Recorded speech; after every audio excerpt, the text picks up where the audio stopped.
Hola, my beautiful humans. This is Jasmine Castillo, and I bring stories and cases from the people of color community, bringing awareness of murdered and missing Indigenous women, girls, two-spirits, the LGBTQ community, Asian American, Native Hawaiian, Pacific Islander, Black Indigenous people of color. These are their stories. So, welcome to Hands Off, my podcast. Thursday, September 1st, 2016 was a warm end-of-the-summer day in Waterville, Maine. And that whole week, in fact, had beautiful weather, a wonderful way to close out the last week before the unofficial end of summer on Labor Day. Lexxi spent time with her friend of 8 years. Afterward, Lexi's whereabouts are a mystery until she was spotted in the Kennebec River. This is Lexi's story.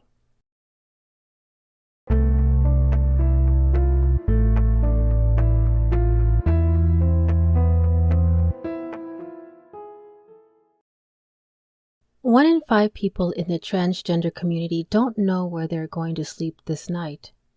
The lifetime rate of homelessness for trans people is 2 times that of a general population. From the press research collected by Trans Murder Monitoring, extreme violence has killed over 295 trans and gender-diverse people between 1st of October of 2015 and September 30th, 2016. And often homelessness or house instability is a tangling factor in the growing rate of trans murders. For transgender people, housing instability often starts early and in the family home. While many families do eventually accept their children when they do come out as transgender, an initial negative reaction can set off a lifetime of consequences. Even if one can afford a home, 11% of people who responded to the National Center for Transgender Equality survey said they had been evicted from housing at some point in their lives because they are transgender or gender nonconforming, while a sobering 40% of people said that they had to move from their house or apartment due to anti-trans bias. Safe networks are a necessary tool that the transgender community has constructed and utilized to find shelter and survive, but they point to the underlying truth that the world is not safe for transgender people. It's important to remember that homelessness itself is a conjunction of discriminatory patterns that plague the transgender community at every turn in the form of both social attitudes and law.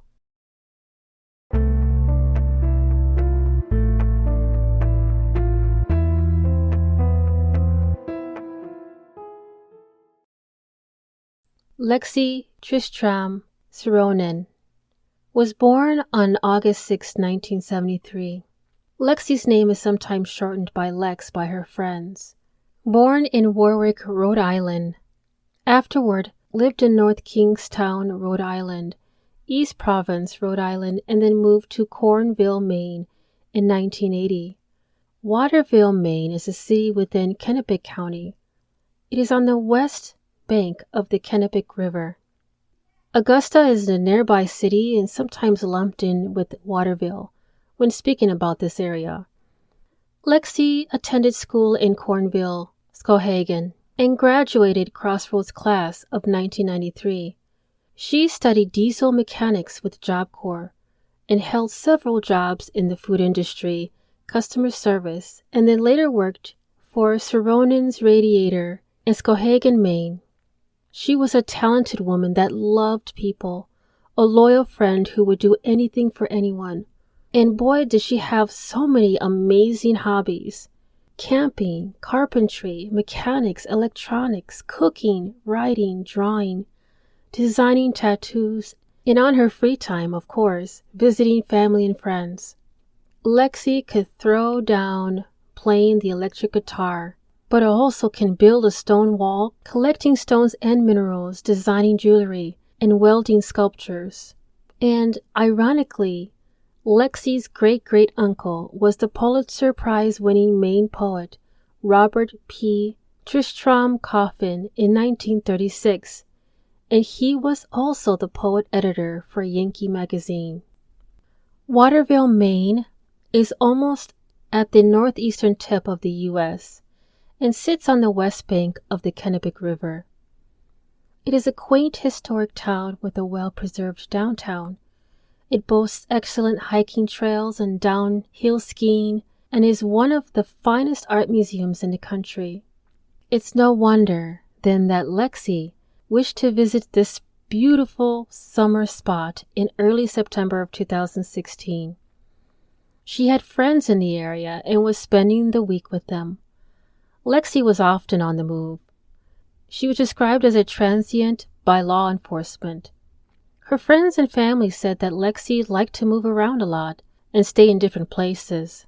She was known to stay in the Skowhegan area with friends in the Waterville and sometimes even down by the riverfront. Lexxi is described as a kind and generous person with a big heart. Friends say she'd do anything for anyone, giving them money when they needed it, and a place to stay if they were homeless. Another mentioned that, quote, she had a good heart in her, and people played on it. She was never out to hurt anybody, end quote. So around August 30th, 2016, there was an anonymous family member who lived in Skowhegan, Maine, saying that Lexxi lived with them. They said Sironen had been in Waterville, Maine, visiting friends 1 week prior to her death. The following day, one of Lexxi's close friends of 8 years visited her. Now on September 5th, 2016, around 10 p.m., Lexxi's former apartment in Waterville, Maine on Elm Street was invaded. Lexxi's friend makes a police report about the invasion and reports being assaulted in bed. Now Lexxi's friend thought this tag was specifically for Lexxi, but the darkness hid his identity from the attacker. So on September 6, 2016, at 8:14 a.m. on a Tuesday, an employee of the Brookfield Power Facility reported a body in the reservoir to the police. At 11:40 a.m., Lexxi's body was recovered from the Lockwood Dam in the Kennebec River. This dam is nearby Hathaway Creative Center on Water Street. Waterville Fire Department, Brookfield crane operators, boats, and the Waterville Police all participated in the recovery. Lexxi was only 43 years old. She was found only wearing pants, underwear, one sock, and one shoe.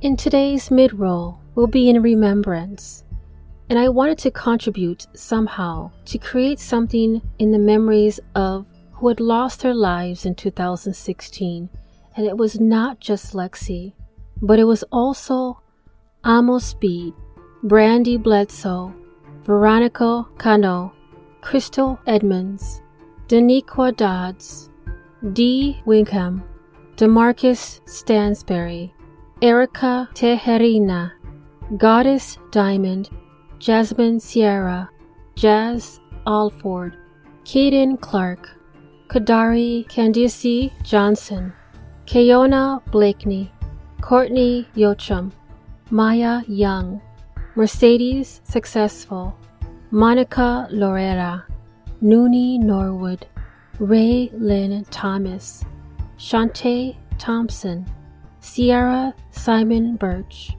Sky Muckaby, TT Safor, and Tyrese Reese Walker.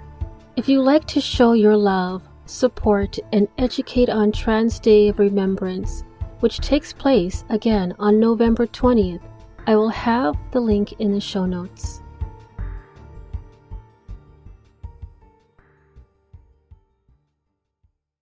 Wednesday, September 7th, Lexxi's body was sent to the chief medical examiner. They spent time running tests looking for the cause of death.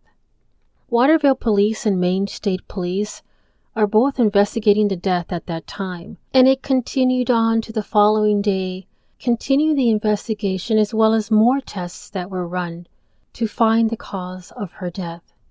Friends of Lexxi were speaking out with new outlets. Her friends couldn't stress it enough that Lexxi would not end her own life. On September 18, 2016, Sironen's family celebrated a life memorial service in East Madison, Maine. And at the time, the family asked for perennial plants to plant in Lexxi's memorial garden instead of flowers. On September 19th, Chief Medical Examiner Dr. says the results for the autopsy were still pending, and the investigation is still ongoing and still being done by both Waterville Police and Maine State Police. And finally, Waterville Deputy Chief announced that the apartment invasion involving at Lexxi's apartment at the time of her friend being attacked was being investigated separately from Lexxi's death, and they thought that the event which occurred the day before Lexxi's body was found wasn't connected. 4 months later, on January 1st, 2017, law enforcement didn't identify that there was autopsy findings, and what they identified in the autopsy report, per public request, the cause of death was undetermined. Her body had been submerged too long. The report concludes that drowning is the most likely cause of death, but cannot determine if Lexxi was alive or dead when entering the water. No other trauma was found on her body, and the chief medical examiner said that, quote-unquote, toxicologic findings may help explain Lexxi's, quote, state of mind around the time of death, end quote. So what the chief medical examiner is identifying as the toxicologic findings is that they reported alcohol, narcotics, and stimulants in her system. NMS Labs in Pennsylvania did the toxicology, and Lexxi had 91 milligrams per deciliter of ethanol, 65 nanograms per milliliter of methamphetamine. Now, the report didn't differentiate between the two forms of methamphetamine. One is considered an abused substance and the other isn't. 69 nanograms per milliliter of methylphenidate, which is also Ritalin, a stimulant that's like amphetamine. And this type of amphetamine is used to treat disorders. 9.2 nanograms per milliliter of buprenorphine, which is a synthetic derivative of an opioid, and is used to treat pains, drug addictions, yet is more potent than morphine. This is something that is not intended to be mixed with alcohol or illegal drugs. Now, it's important to note that the chief medical examiner who performed the autopsy is a controversial figure in the community, has several complaints filed against him. There was high-profile murder cases that he changed his opinion on in the middle, which prompted his mistrial. And because of the determination of the cause of death from the chief medical examiner, the Waterville Police closed the investigation into Lexxi's death.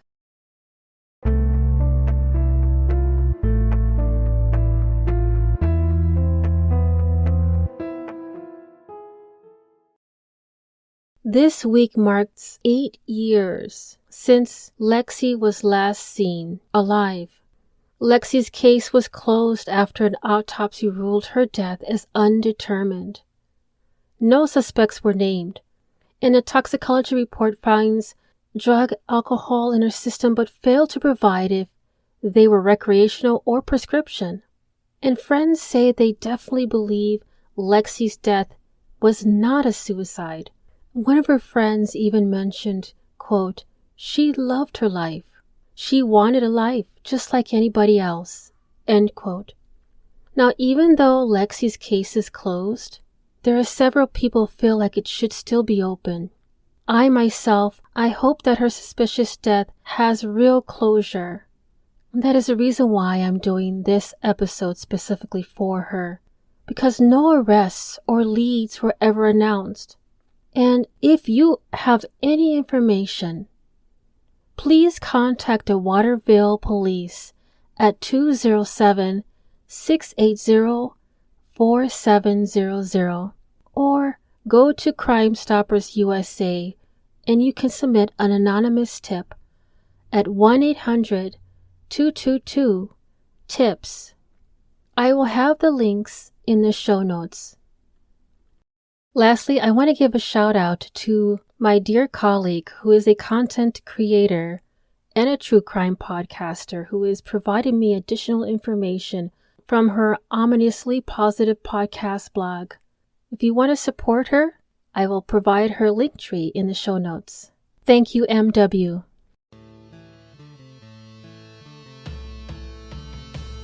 Thank you for listening to Hands Off My Podcast. If you are enjoying the podcast and you'd like to support the mission, I do have a Patreon membership that will help the cause and bring more detail on cases and stories from the people of color community. If you yourself has a lost loved one or a story suggestion, please don't hesitate to contact me at email handsoffmypodcast@gmail.com. And if you are only able to support in another way, please give this podcast a 5-star rating on Apple or Spotify and continue to listen to upcoming episodes every Thursday, wherever you listen to your podcast. Dios te bendiga.